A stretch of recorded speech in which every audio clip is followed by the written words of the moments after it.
I've been thinking about this some more, and I just turned the camera back on, of course, and you would probably be thinking that I had only just turned it off a second ago, but you would be ignoring the fact that since I turned the camera off the last time, I've gone and pulled my wife out of the creek. I mean that literally. She was, of course, on the lawn tractor, but couldn't get out of the creek because of the slick bank and mud sides there, so I had to hook on with the bobcat and pull her out. But that's just a minor interruption.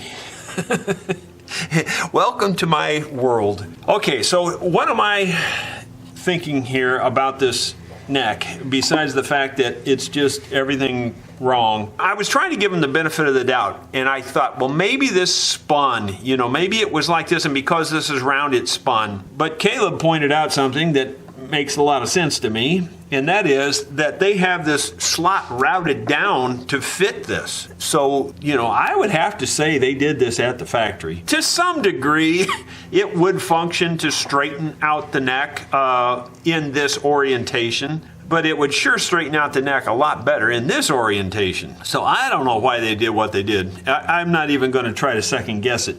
But the problem is, because they did what they did, they've got a really deep void down in there, and it's irregularly shaped. I mean, if it was just rectangular or just, smooth or whatever, I could probably fill it with wood, glue it in, and call it good. But it's not even sort of close to any of that. I really think I'm going to have to get epoxy and just fill it up level with the bottom of this trough. In other words, make one solid trough all the way across there, and maybe just use epoxy to fill in to get the trough level. But I would really rather fix it with wood and wood glue, because honestly, the epoxy just isn't that strong like that. The wood and wood glue would make it just about as strong as it ever was, maybe even stronger.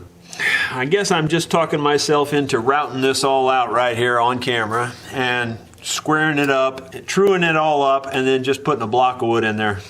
I guess that's what I'm going to do, because I don't like any of the other options. Square up the bottom, put in a block of wood, glue it in there really good, clamp it really good, and then we'll recut the slot properly and put the proper truss rod in here. That's all I know to do.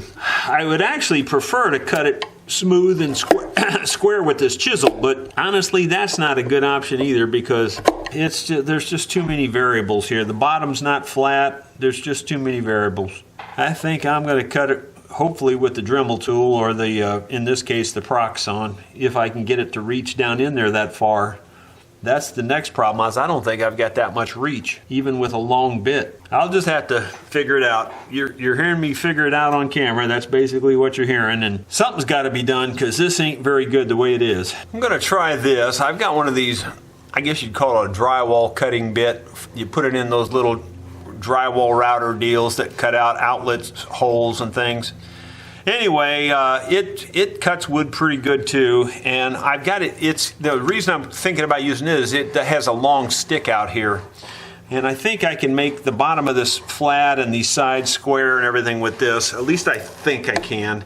Right now, I probably have it set too deep, but that's a good thing, because I can easily let this base down to the depth that I need. There, I'm letting it out a little bit more even. In fact, I'm going to set it to the height of this high spot, and then I'll work it down gradually. So there's about the height of the high spot there. I don't know if this is going to work or not, but I'm going to give it a shot. My problem is I can't see down in there. That's the problem. Maybe if I turn it this way. Yeah, I think I can see it this way, and maybe it's even better for you, although you're not going to be able to see either way. But I can see it this way a little bit. So here we go.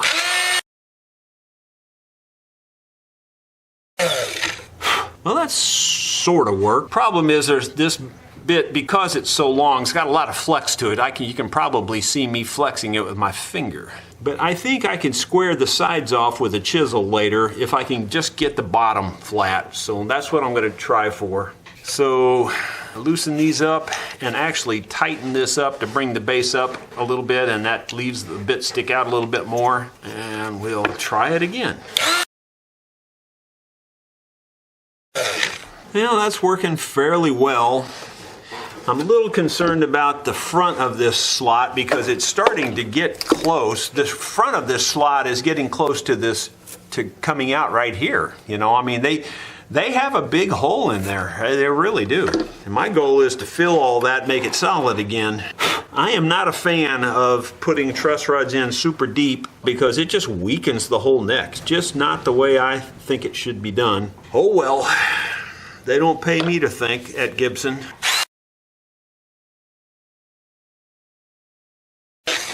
I don't know. I guess I'm just going to keep going until I get a flat area down there. I'm going to do all that off camera. You can see what I'm doing, but I'm going to get that whole area down there flat on the bottom. That way I can just slide a block of wood down in there and it'll sit flat, and I can glue it in place, strengthen all of this back up. It'll be just as strong as it ever was when I do that, but right now it's pretty weak. I think I've got the hole bottomed out as deep as I need to go. I'm a little leery of bringing it forward this way to clean up that whole area because I'm afraid we might punch through right here, but I don't think we will. It's going to be close, but I don't think we will. I think we'll still have a full 1/8 inch or maybe a little more. I'm hoping. It's really hard to tell. I'm going to try to measure it with my calipers the best I can, of course, before I do that, but it's really difficult to tell. Even if I measure it, I'm not sure I'll be able to really tell. If I go that deep, right there, and I'll lock that in, and I bring it up here, yeah, I'd be out if I go that far, but I don't need to go that far. I need to go about this far right here, and I think I'd be fine. I think I'd be safe. I'm going to go for sure. I'm going to go that way a little ways anyway, even if I don't go the whole way. I'll see what that does here. I think I'm going to stop there because I think I've still got plenty of meat left. And I think I can maybe put like an angle on it and match that angle, you know, with the piece of wood I put in there. That's going to be kind of iffy, but I think I can do that. So now the question is, what do I do about these sides? The sides are not that great either, so and I'll never get the sides with the router. So I think I'm going to do the sides with my chisel and just work on it until I'm satisfied that I've got the sides pretty square and flat. Well, I'm going to work on cleaning all that up off camera again, and I'll show you what it looks like in my next step. Off camera, I sharpened this little chisel a little bit more, and now I'm going to try to make an angle down to that deepest spot, and hopefully it's an angle I can somehow replicate on the piece of wood I put in there. I'm almost good with the way it is, but I don't know what else to do.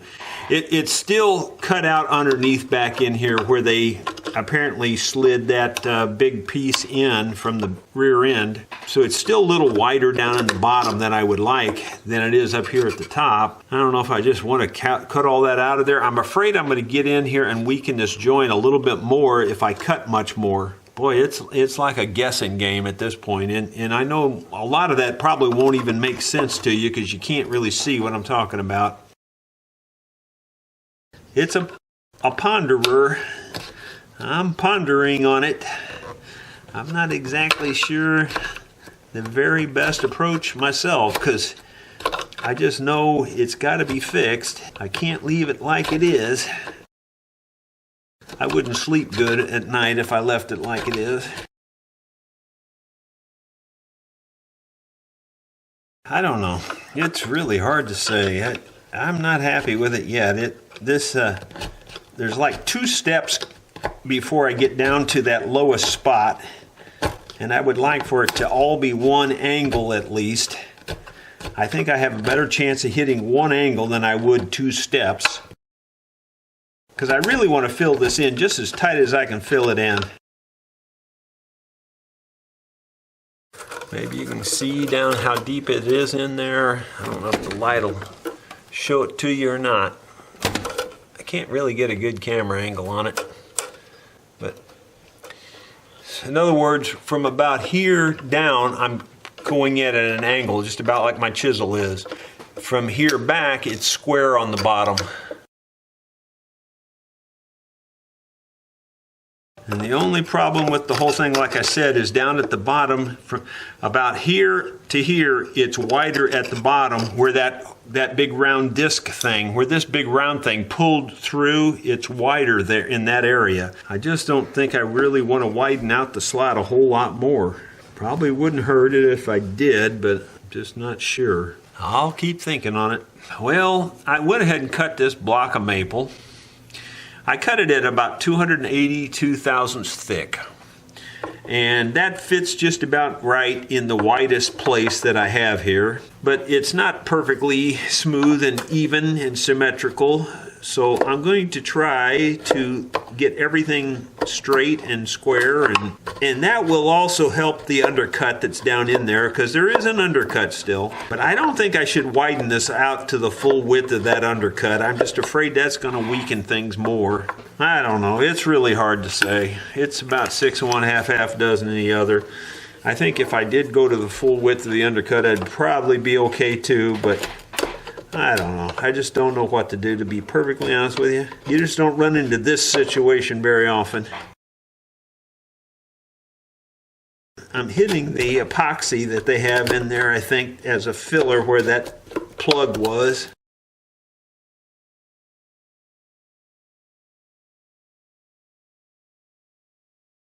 Just about to start down in there. The reason I used this thickness is because that was the widest place here that I had already cut out, and so I'm just trying to square up everything to that widest spot. It won't be quite as wide as that undercut down in there, but it should be getting close to that at least. So there'll still be a little gap in there, but we're just going to have to let the glue fill up that little gap, is all I can think of.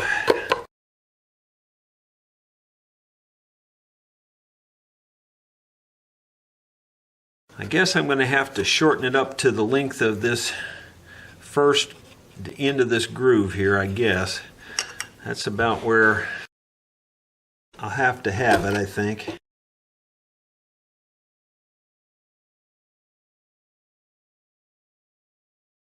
This grain is running this way, and I think I'm going to turn it perpendicular so it will be opposite of all these other grains and make it stronger too, I think. But I am going to have to cut it off, and I think I might as well get that done right away here so I can better judge if it's going down in there. So I'm going to cut it off like right there. Well, I was just fitting this all up, and just by absolute magic it just slid down in there. You can see it's really tight, but it slid down in there without much force. So you can see I can pull it right back out. It fits it pretty much like a glove right now. The only negative is that I know that it's got a step in it there, and I'm going to see what I can do about notching out that little step, and I don't really know a good way to get that. Yeah, I do too. I've got an idea. I'll be back in a minute. I've decided I'm going to start calling these, instead of calipers, I'm going to call them calipers, because every time I'm looking for them, they've leaped off somewhere, and I found them over there at a different machine. I'm just sure they get up and walk. I'm positive of it. Or they leap across the shop. Calipers. So what I'm trying to do here is to determine if I'm bottomed out. I have pencil marks on this piece of wood, and based on that, I'm not bottomed out. I mean, I'm not going to the very bottom, because I think it's sitting on this little angle thing. You know, if I had one of those little things that you poke down in something that takes the shape of it, like they do for marking corners and things, I just don't happen to have one of those right now. I thought I did, and I went looking for it. I couldn't find it. So the options are a couple options. One is I could cut this square. It's not a very big angle and a very big space, and I kind of think I've got room to do it. The other option is to just take a little bit off this corner and, keep taking a little bit off and just watching it. And I kind of think I can make it fit. I kind of know where it needs to come off, I believe. I think it's about like that. And I'm just going to take that off and poke it down in there and remeasure till I think I'm at the very bottom. That seems to be the easiest route to go at the moment. Maybe you can see the difference there. I knocked off that little corner and it made that much difference. but I don't think we're there yet. Again, this should be measuring the full depth, and so I think we've got about that much more to go. I'm just going to look at it and see if I think I know where to knock it off some more. I'm not too worried about whether that corner fits perfectly or not anyway. It's not that big of an issue. So I think I'm going to knock off just a little bit more, and I think we might have it. I just poked it back down in there, marked it again, and you can see now we're at full depth, exactly full depth. So I'm pretty sure we're good now. I don't think we have to worry about it too much more at this point. I'm getting a little bit of a rock there, which I wish I wasn't getting, but that probably just means that this back corner, well, I don't know what it means for sure. Maybe I'll take just a tiny bit of an angle back off of this because it's probably not square. The hole is probably not square to this back wall, so I'll try that just a little bit and see if that fixes the wobble. Well, I think I got it fixed. That's locked in there just perfectly tight. You couldn't get it much better than that, I do not think. So I'm going with that right now. Let's draw another line on there just to see how it changed it. And you can see that the new line is the highest one. So I believe that's working just fine. So now I can get some glue on this baby and get glue on all the surfaces. And it's going to be a thin layer of glue because I don't want to have trouble getting it down in there. It's not going to need a clamp, I can tell you that for sure, because it's going to be a tight fit. I just wonder if I can even get it in there once I get it started here, because the glue is going to take up a lot more space. It went in. All right, so just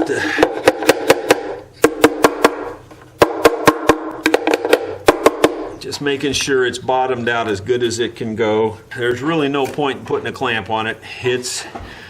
That hole is filled as good as that hole can be filled from the outside like this. So it's really late in the day. I'm just gonna knock off for the evening and we'll get back to this in the morning. It's the next morning in the saga of this Sam Bush Mandolin, and that was glued in last night, and it's ready to be leveled off now. I feel like that's was a good fit. This is what I was looking for yesterday. If I could have found this, I would have put it in there, and then I would have been able to map the bottom of that really well and trace it to the bottom of this. Although it turned out it wasn't that big a deal anyway. It was just a little minor corner there. So anyway, I couldn't find one of these yesterday, so I went and bought one. And so now I have another one. They're just handy to trace the shape of something, especially when you can't get into it where, like you can't even really measure it well on something like this. So this is a real handy way to do that tracing. And incidentally, it's even good for this piece right here, because I'm going to have to make a fill piece. And, you can see there, that's the shape of this trough. In my opinion, it just bends the wrong way. I mean, I know what they're doing. Well, maybe I don't know what they're doing. Honestly, I just don't get it, because in my opinion, having the bar bent that direction, when you straighten it out, it's going to pull the peg head up. It's going to put more underbow in this instead of take the underbow out. It just makes no sense why that was put in like it was. Gibson may be, smarter than me, but that doesn't make sense to me. I've made a lot of truss rods, and I've never put one in anywhere near like that one. So I don't know what the deal is. But like I said, even for this right now, this little thing's kind of handy, because you can see there's a huge curve there. And like I said, in my opinion, the curve's going the wrong way. So I'm going to fill all that in, more or less make it flat. I prefer them to be flat and put the curve in the bar. And then I just put little fill pieces in underneath the corners of the bar. It's really difficult to cut a curved bottom slot. How they did that, I don't know. They probably have some special machine or jig or CNC or something that does it. But in my opinion, they need to reset the software on the CNC and cut it the opposite way, because they're cutting it backwards, in my opinion. Enough said on that. I'm going to cut this out of here, and I guess the easiest way for me to cut that will be just with this little razor saw. It's actually not working all that well because, as luck would have it, this is just about hitting in the right place there to keep me from going in. It's just not working real well. So I'm not sure how I'm going to cut it off yet, but I'll get her cut off. I've got a lot of the blade sticking out there. That helps a little bit because I can reach in a little further.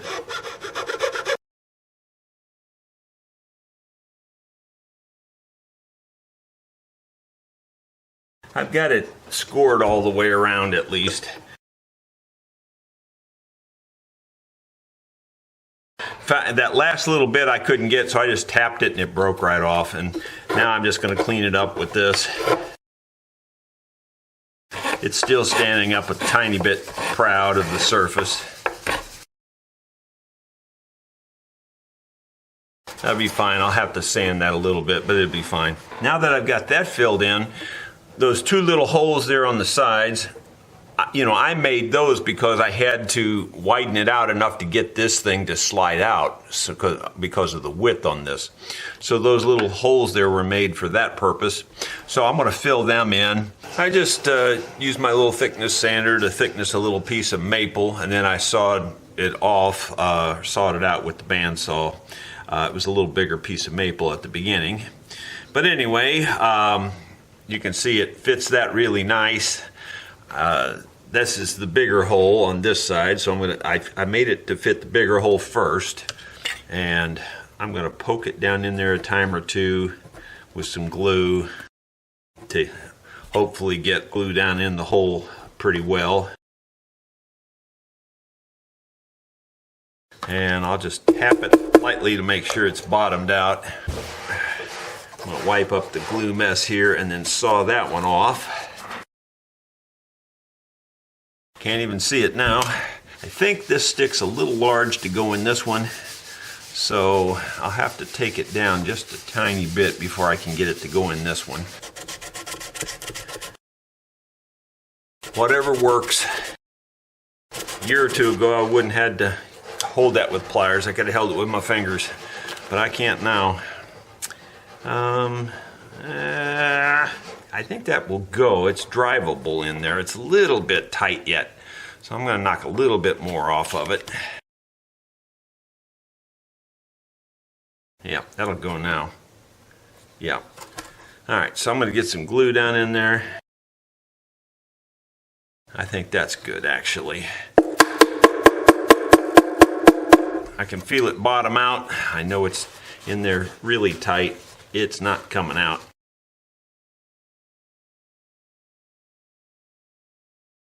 All right, so that gets me back to 0.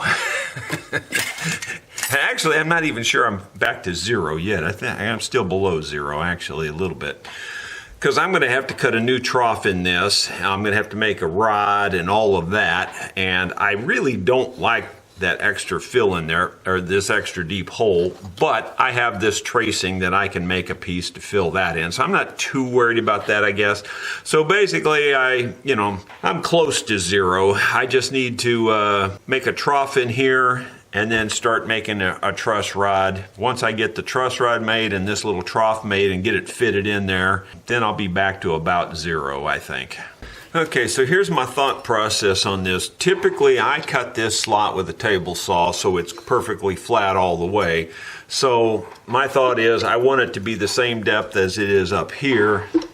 So I've set my caliper for that, and so I need to cut back into here to that depth. And to do that, I'm sure there's a way I could put some kind of complicated guide system on here to make it straight. I ain't got time for that. So I'm pretty much just going to eyeball it. I'm going to cut it back to this far, which might even be a little farther than I would normally put it. I've got everything really solid in here now, so I think I can go back to about here.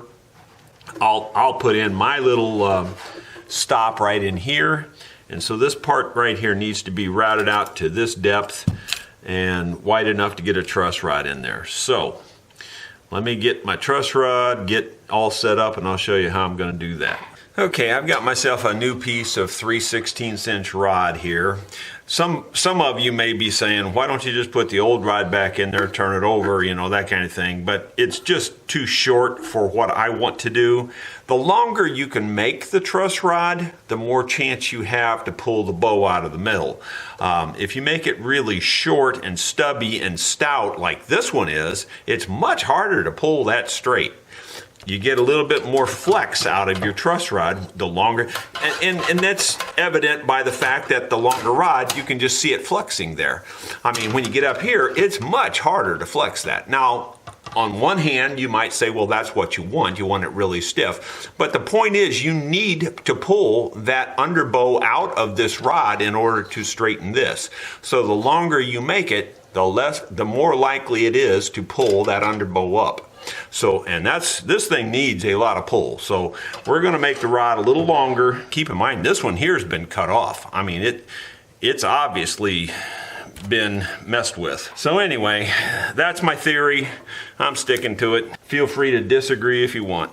I'm going to cut it off about right there. I'm going to thread both ends of this. I've shown that threading process before several times, so I'm not going to show it in this one. I'm just going to take a regular tap and die set and thread a 1032. But right now, anyway, I'm just going to go off and saw this off and thread both ends. This end just gets a short thread so I can put a kind of like a nut on it. What I usually do is make a little rectangular piece of steel with a hole in it, thread that, then I actually braze that rectangular piece, and then I cut a slot here for that rectangular piece to fit down into to lock it. And you'll see all that here in a minute when I bring it back and show you the finished product. Okay, off camera, I went ahead and made this truss rod, and this big square thing you see at the end there is just a piece of steel that I sawed out and then drilled it and threaded it, and then I threaded it onto the rod, and then I brazed it to keep it from ever turning or coming loose or whatever. On this end, I threaded it a little further, approximately equivalent to the way the old thing was threaded here. A little bit more, actually I have a little more thread, but I'm sure this one was cut off. I'll have enough thread protruding to reach this nut that I made also. And this nut is like a castle nut or whatever you want. I mean, it's not really a castle nut, but it's a tapered nut on the end there. It just helps to get your wrench up over it. Now this thing has an embedded washer in there. Maybe you can see it up in there. There's an embedded washer. But I'm going to put another washer on there too. This will make it much slicker for turning. That steel against steel will just make it easier to turn. The first thing I actually have to do is to bend this truss rod the proper way, because it's perfectly straight at the moment. I just kind of gotta eyeball it and figure out just where everything's gonna fit. Keep in mind that's back under there a ways, so I'm trying to just kind of eyeball all of that. I think that's going to be pretty good. It's really kind of hard to say if that's going to be good enough or not. I'm going to make my slots back here.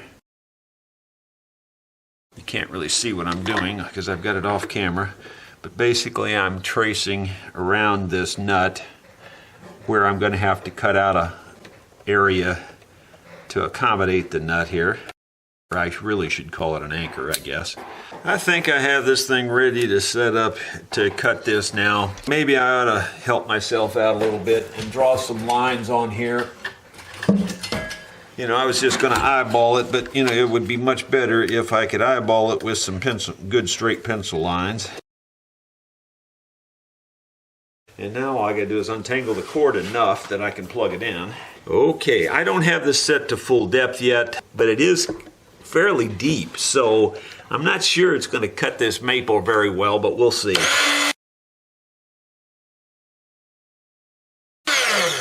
Well, I don't have my air blowing on this, and I can't really have it on here. I had to take my little air adapter off because I'm going to have to plunge this down and this gets in the way. So, I guess I'll just have to stop every so often and vacuum. Okay, the first cleanup, let's try it again.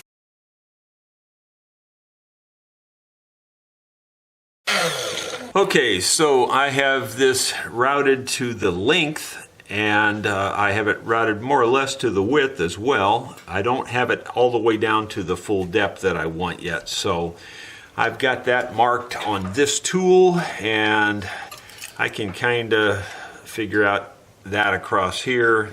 It's just not easy to do, but I can do it. So I'm going to go back through there now and route it again, and hopefully this will be the final time through there. Going to get my close-up specs on so I can see what I'm doing. Here we go.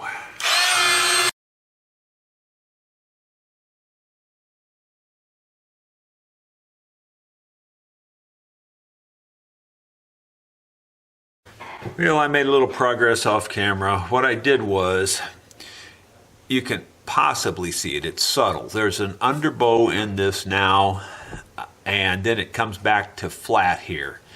And then there's an underbow here, and it comes back to not quite flat, but straightens out a little bit. The problem I'm having is getting it down through this hole, because they have a pretty tight hole for this truss rod here. You know, with that underbow in it now, it's not cut quite at the right angle. I'm having trouble getting it in there and getting it down in here. It's not exactly working according to plan right at the moment. Not exactly sure how I'm going to get that to work. It's a puzzler right now. I'm sure some of you by now are going, why didn't you take the strings off of this? I could have, and it really doesn't make too much difference. I figured I would just leave them on there. They're not really bothering me. I'm used to working with strings on instruments. I know most of you, it would probably bother you like crazy, but it doesn't really get in my way. The reason I'm leaving them on there is, I'll be doing a lot of practice setups and stuff, and figure might as well just use those junky strings. It saves me time in the long run on installing new strings for setup. I'm having fun with it. It's not exactly cooperating here. It's not far from going through the hole. I kind of think, keep in mind there's an embedded washer in here. If I could reach through the washer and cut a little bit of wood out, I might be able to do that with this. I'm going to try that, working offhand here. As usual, you typically have to plug them in. Sometimes they work just on wishful thinking, but not very often.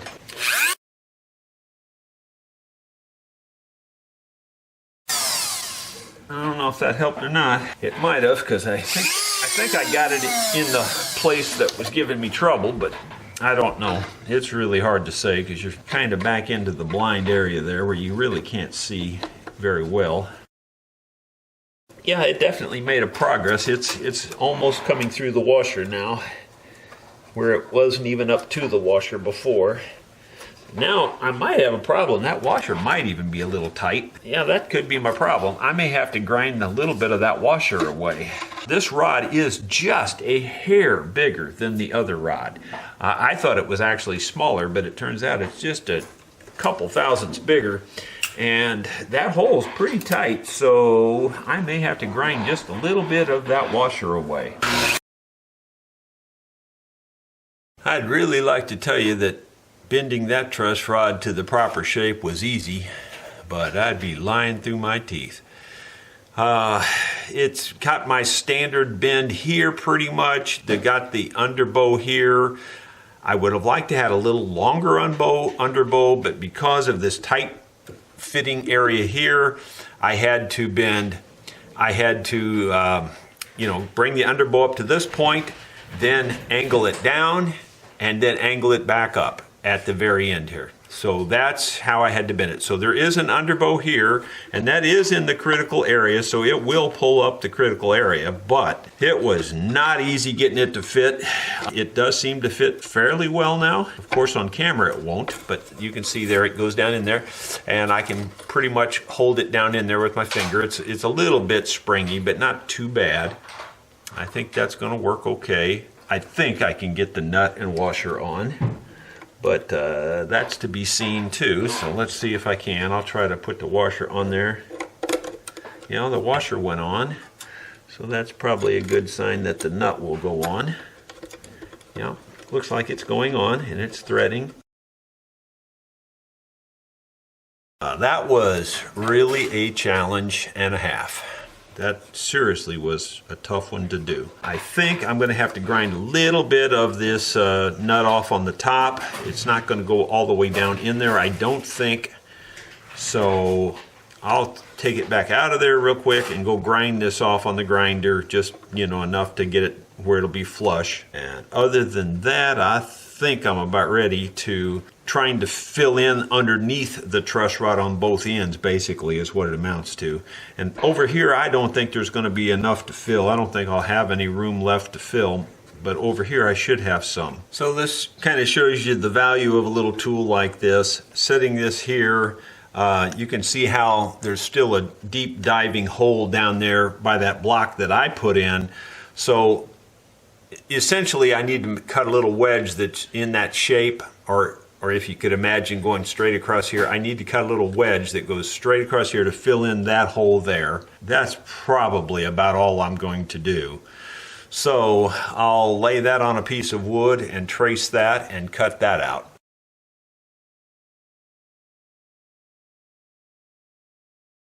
Would like to tell you that was easy to cut out and make it fit and everything.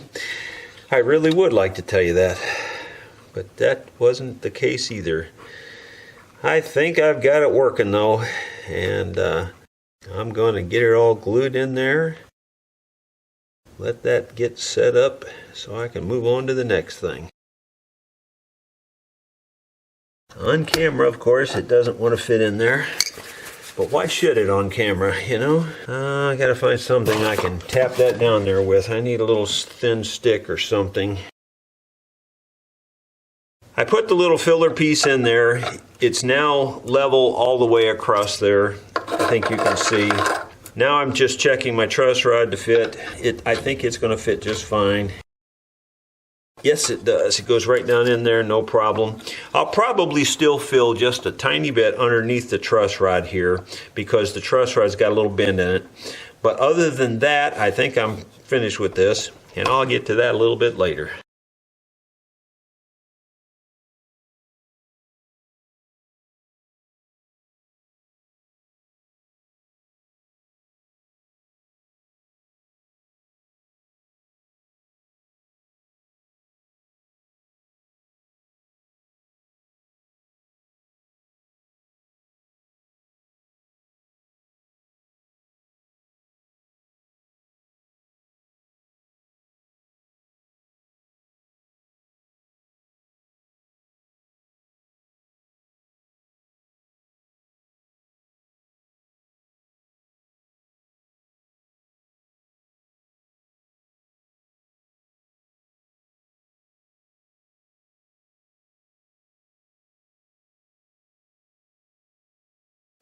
My friends, I realize for you it's just been a mere second or so, but for me it's been at least a week since I worked on this. There's just been so many projects and things pop up that out of my control. Anyway, I don't remember what the last thing is that I did on this because I'm not able to go back and just review all those videos. I just don't have time for that. I can see that we have epoxy here, as a filler for the into the truss rod there, and the epoxy doesn't do anything, you understand. It's just filling a void. That's all it's doing. It's not really holding anything. And so I put it in a few places where there were a couple little voids. So now I'm just going to sand it off if it sands, and if not, I'll cut it off, whatever works. Off camera, I've spent some time drawing the profile of the fingerboard for this mandolin neck. Now, what I understand is that he had it thinned and narrowed. So this is a pretty narrow neck. By measuring this one here that came off there, I believe I've got the size just about right. I'll cut and leave these little lines that you can see. I'll leave the lines there and maybe even a hair more, and then I can always straighten it up on my sander or whatever. So we'll start with that and see what that looks like when we lay it on here. I won't say the customer's given me total free rein or anything, but we've been talking back and forth, and I kind of got a read on what he likes and what he doesn't like. And we're going to build this fretboard with the smaller frets, not these big ones, and we're not going to put any inlay in the top of the fretboard. We are going to put the side position dots on it. Being this model that it is, the Sam Bush model, this has been cut off and bound across there. But to me, you know, it's just my opinion, it just looks kind of unfinished or bad or something. It looks like it was cut off and a piece of plastic stuck on there. That's what it looks like to me. So, that's my opinion, and I'm sticking to it. I don't have a lot of wood to work with here. From here back is cut off. This will be the last fret. So all I've got is this little bit of space right here. And so I'm just going to round this little bit of space off. At least it'll look kind of like on purpose instead of like somebody just took a hacksaw to it like that. So I think I'm just going to start by just cutting it off right here, and then I'm just going to go to the sander and just kind of round it by eye. So that's what it turned out like. You can see I just radiused it here, and I didn't measure that. I didn't, you know, put a pattern on it or anything. I just radiused it like that on the sander. And I'm going by what DeResta says. He says if it looks straight, it is straight. For me, if it looks curved and symmetrical, it is curved and symmetrical. Now we're going to go ahead and get the frets put in this. That's the next step, and we'll do that right now. Getting ready to do the fret job. First of all, let me just say it is a radius fingerboard that we're putting back on here. You know, my preference is the flat, but the customer did want the radius, so that's not a problem. We can do that. Whether you're putting frets in a flat board or a radius board, it's a good idea to put a radius in the fret wire. It doesn't matter whether it's a flat board or a radius board. The reason for that is because it will help hold the ends down. But when you're putting them in a radius board, they need even more radius. The flat board, you can just put a little radius and it'll help. But anyway, that's what we're doing here. So I'm just adjusting my homemade fret wire radius machine here. And it's just a set of rollers. You can run it through here. This has a groove in it, so I put the tang up in that groove. These other ones have grooves too, but that's where the round back of the fret goes, or the top of the fret, I guess you'd say. And I don't have a crank on this one or anything. You don't really need it for the most part, because you can just push and pull the wire through. And you can see how it's starting to curve it there.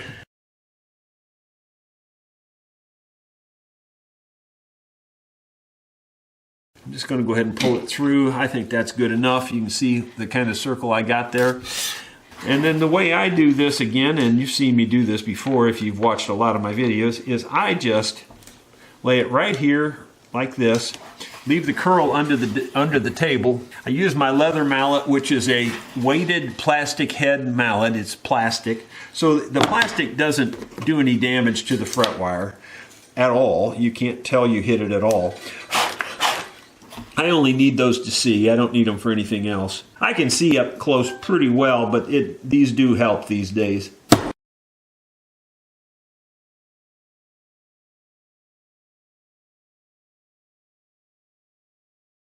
Now you can see how that turned out. And for anybody who, you know, gets upset that I've made that look different than the original because this is a Sam Bush model, and Sam obviously is the one who thunk that up, if you will.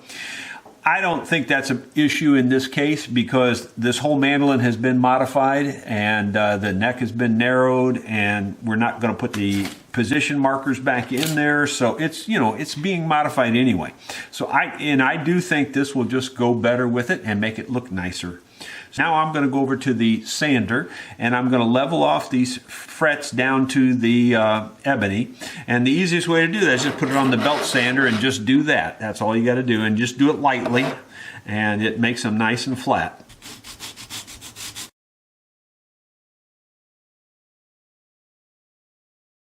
I've got the mold here that I use for gluing on binding to fingerboards, and I've got these extra little filler strips that kind of help take up the space on a small mandolin, and I think we can make it work, so I'm just going to go ahead and go for it.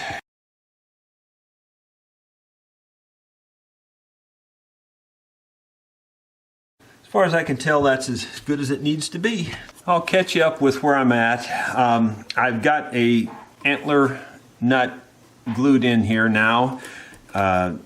I went ahead and put this little piece of binding on the back here. That was real easy around that. So it gave it a nice finished look.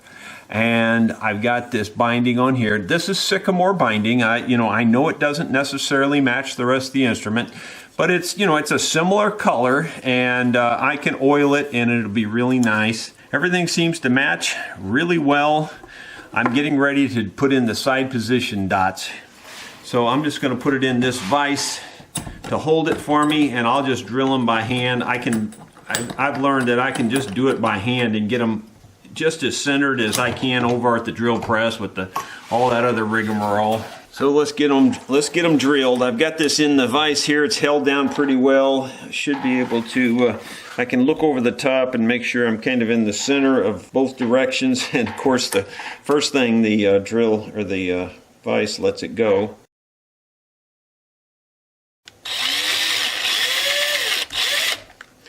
And they don't have to be very deep, just through the binding a little bit and just maybe a tiny bit into the ebony.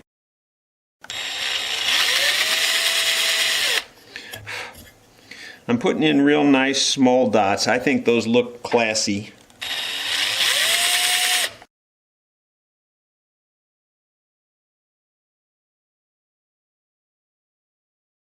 Those look real nice. I don't think there's any problems there at all. Just get rid of the fuzzies there if I can. And maybe because of the fuzzies, just go back through it one more time and just clean out the holes.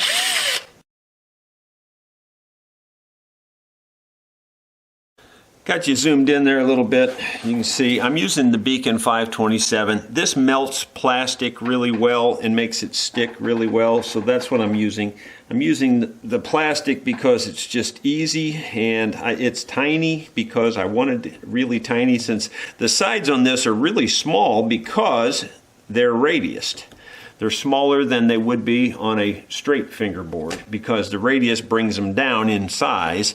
Push it down in there really good. Take the side cutters, cut it off flush, and move on to the next hole.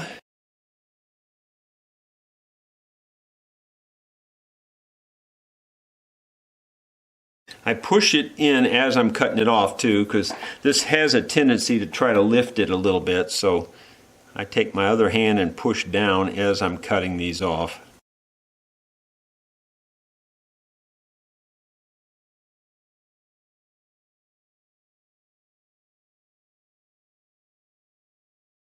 I believe that's going to do it. So I'll let that set for 30 minutes or a little longer, and then we'll smooth that all off. We're just about ready to put the board back on the mandolin. For the most part, that means we're just about done with it. It's just a quick setup after that, hopefully. And I say hopefully because I might have to glue down some frets yet and things like that. It's a possibility because some of these frets did fight me a little bit, but I think they're all pretty well in there right now. We'll see what we see when we see it. Okay, off camera I went ahead and sanded the dots off, and I just laid a piece of flat sandpaper down on a hard surface and did that and got them real nice and cleaned up. You can probably see them if the camera will focus. There they go. Nice looking. I also off camera drove in the two little tiny brad nails. That way I can line this up and get it just perfect while it's dry and clean and easy to move around and get it just the way I want it. And then I can just take my plastic hammer here, hit right over this spot here, and take my plastic hammer and hit right over this spot. And that should have made real nice indents there, and you can see them. And I can take the drill and just touch those spots. That's really all you have to do, is just kind of drill down in just a tiny bit, and then that way it locks it right in there, and then they just don't move. It already locks it in there, but the problem is it's not sitting flush with the surface. So anyway, it's really a good way to do it. Salt, yes, I know about salt. I don't do salt. But now I'm going to find the drill bit that I think would fit those nails the best. And there's a bunch of them to choose from here. I just have to find the one I like the best today. This one looks like a good choice. I try to find one that's just tiny bit smaller than the nail. And the nails are pretty tiny. Jam it down, the nail stays real tight. And then, again, you don't need to go very deep on this. That's probably enough, but the true test is to lay it on here and see if it's still rocking or if it kind of goes down.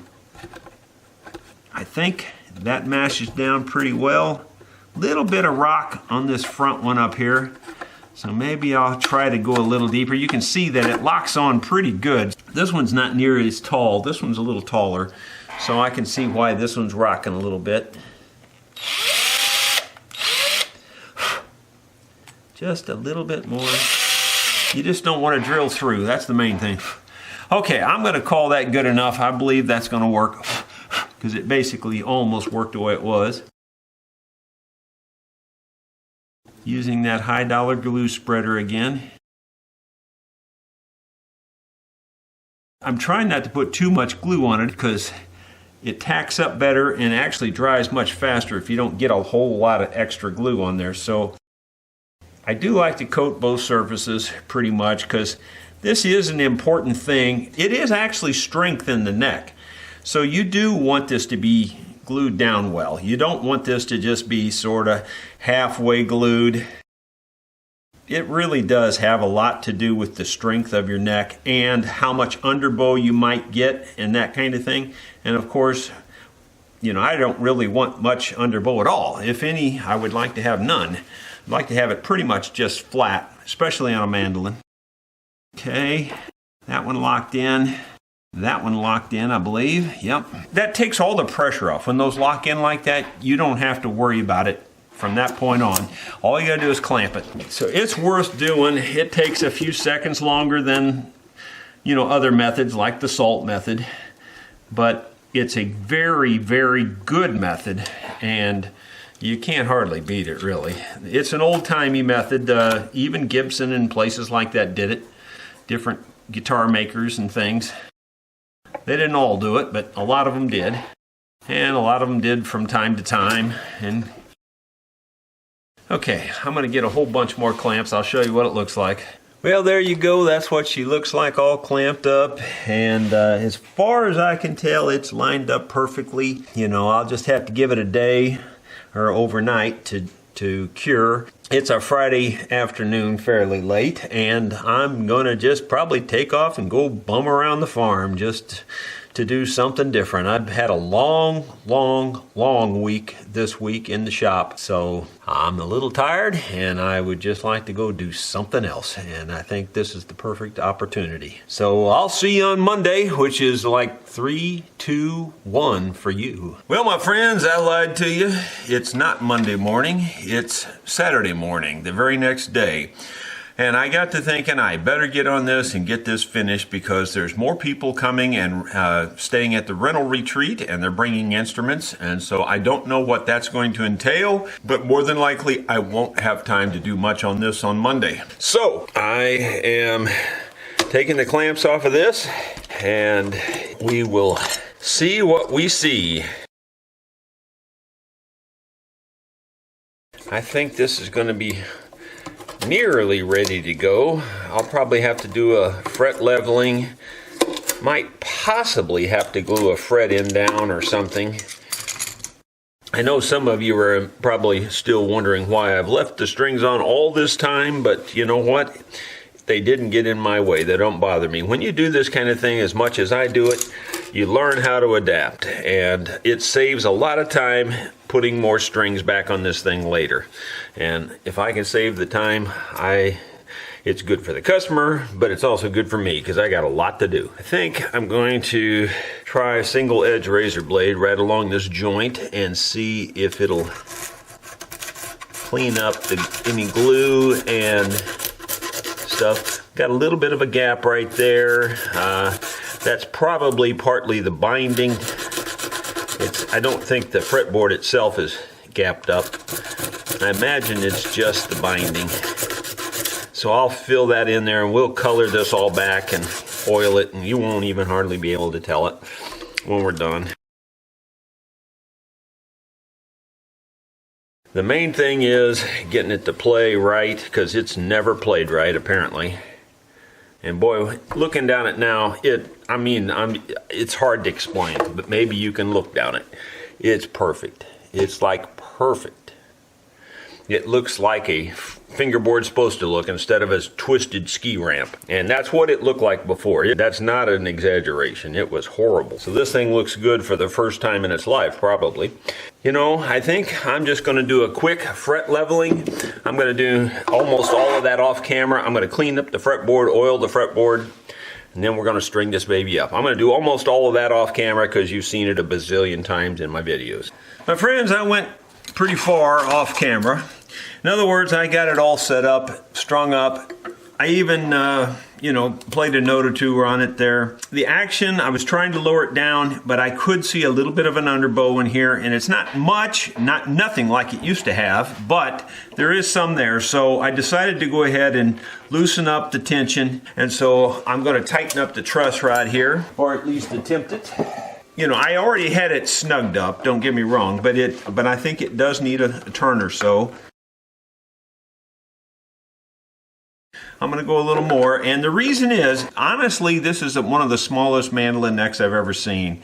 The black is less than an inch, in other words, the ebony. And that's not just the one that I made, that's the one, that's what I measured it off of, was the one that he had on here. Anyway, it's very, very, very narrow. Anyway, the point is that weakens the neck, of course, so the truss rod's got to do more work in a situation like this. I'm going to tighten it up fairly good, loosening it a little bit more just to make sure. You want to give your truss rod all the benefit that you can give it in terms of being able to straighten the neck. That's about as tight as I care to go with it. What I was saying is that this particular neck is probably the smallest mandolin neck I've seen on an F-style mandolin. And the reason I say that is because I think I've used this string spacing on every single mandolin that's come in this shop over the last 30, 40 years. And with rare exception, like maybe one or two other instruments. And this is another one that I can't use it on. It's even though it's pretty daggum narrow, it doesn't fit this very well. I mean, I could have possibly made it work, but it's about a 1/16 of an inch, almost an 1/8 of an inch narrower than this. That's pretty tiny. So anyway, my point is, you can only do what you can do. When you narrow the neck down that much, you weaken it. So the truss rod has to even work harder in this case. So I've tightened the truss rod up as much as I'm comfortable. I don't think I should tighten it any more than that. I hope no one else will. So now I'm going to go ahead and tune it back up and see about the action and everything, and we'll play it for you. My friends, I think, and I say I think, I'm done.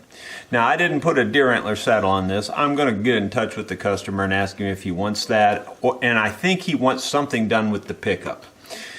But assuming that I'm done, I just thought I'd show it to you here and let you hear what it sounds like.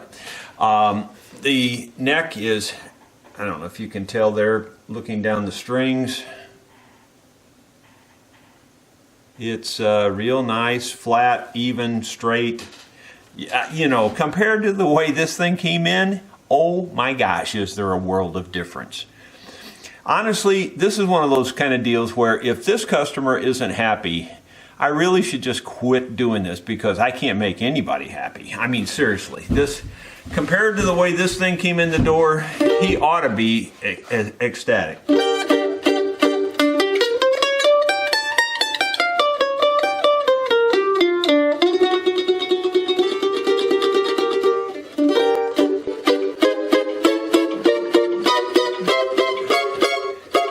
Really plays good, holds a pick pretty far down. Well, that's the 12th fret right there, so now it won't hold it on the bass side. I had to raise the bass side a little bit more than I wanted to, but it's still pretty low. Yeah, I was having a little trouble in this area here. I had to do some special filing in this area to get it to not buzz.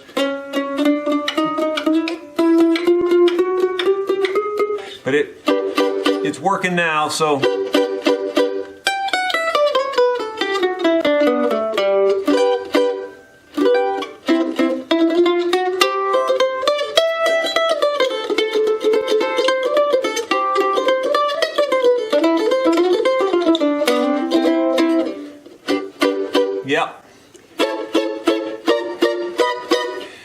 if he don't like that, I don't know how to please him, because seriously, that thing's good looking. Now take a close look at how the binding turned out with the dots. I mean, it really doesn't look like it's been worked on. You know, it really does look almost factory. If you look real close, you can see a little bit of here and there, but it's pretty dang good. And, you know, the black fretboard I think looks nice. I think my end here, the curl, looks much better than the cut-off looking thing that he had there. All that to say is, I think it's in probably as good a shape as it's been in many, many years. I know it's in far better shape than apparently the last several shops it's been in. I don't mean to brag, but this was a tough one. This really was a tough one. It challenged me in every way you can imagine. That twist and curl and underbow, you know, having to take that truss rod out wasn't just the simplest thing in the world.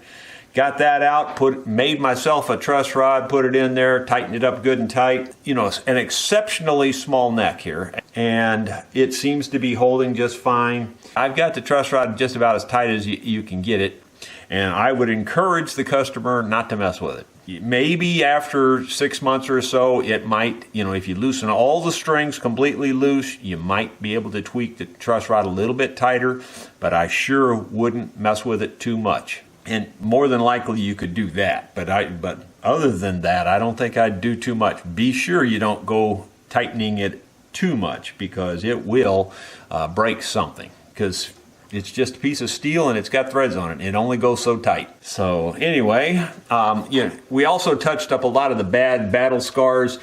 You can still see the scars when you look at it in the right reflection, but across the room now it doesn't glare at you, you know, like it did. It's got a nice back on it.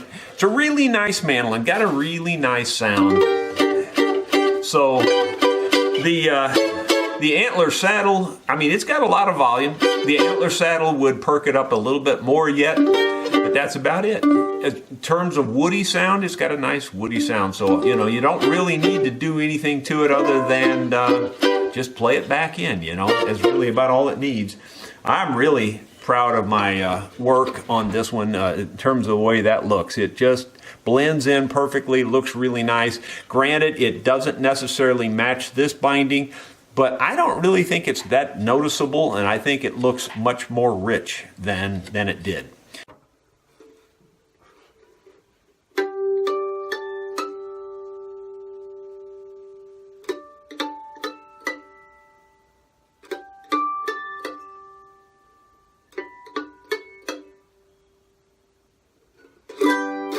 Hi Jerry, Greg Butler here. Just want to send a video and say hello and thank you. The mandolin came out really great.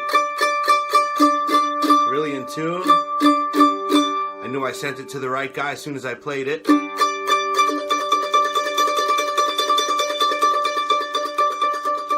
Like you said, intonation, right? So, thank you. And I'll play a little tune, maybe a little June apple. I appreciate it.